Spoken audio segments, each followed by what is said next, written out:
Panning is one of the essential features of your DAW's mixer. Along with fader level, panning is one of the most important processes you'll apply in your mix outside of plugin effects like EQ, compression, and reverb. In this video, I'll go through everything you need to know to use panning effectively in your mix. Panning is the process that positions an audio signal spatially in the stereo field created by two speakers. By varying the intensity of a signal in each speaker, we can trick our brains into localizing a sound source on an imaginary plane relative to our listening position. Panning works by changing the ratio of signal in one speaker relative to the other. Both speakers playing a signal at the same level is equivalent to a mono recording. We perceive it as dead center in the stereo field. When fully centered, the identical signals will stack together and seem louder. To compensate, the signal is slightly attenuated relative to the center position to create a smooth, semicircular stereo image around the listener. Choosing the stereo position of your tracks is just as important as setting their level or sculpting their frequency balance with EQ. There's as many approaches to panning as there are mix engineers, but there are some common threads that can steer you toward an approach that works for your own mixing process. If you're just getting started with identifying frequency ranges and finding out which sounds are masking which, mixing in mono can be a helpful exercise. Taking panning out of the equation entirely forces you to focus on your mix's frequency balance only. This can help you pick out the main sources of confusion in your mix. Once you've dealt with the clutter in mono, you can pan things back out again with increased clarity. On the other hand, even experienced engineers forget how powerful the simplest functions of the mixer can be.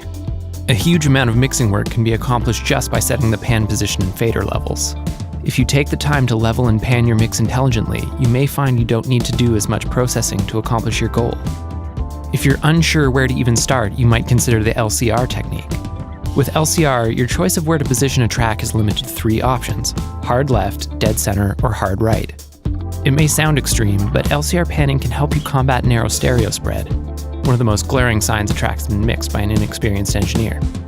Even if you decide not to go for a strict LCR approach, don't be afraid to pan some of the elements in your mix out to the edges of the stereo field. A wide-sounding mix is always made up of sources panned in a variety of positions, including the extremes. In this example, I have an early mix of a track that's sounding a little too narrow.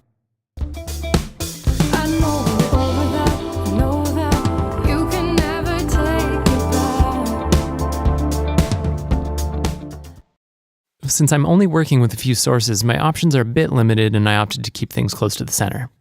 I'll see if I can get a wider sound by being more aggressive with my panning. I'll start by using the LCR technique to get my sources out to the edges of the stereo field. My stereo synth pad, double-tracked guitar lines, and background vocals can all get hard panned.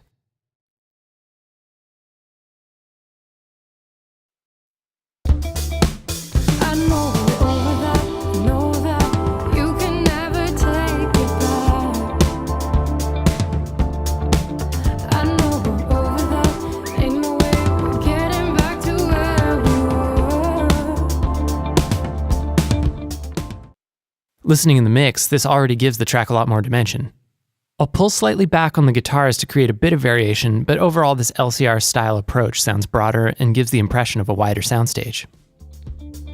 Panning is a key function of your DAW. Now that you have some ideas about how to get started with panning, get back to your DAW and move some sounds around the stereo field.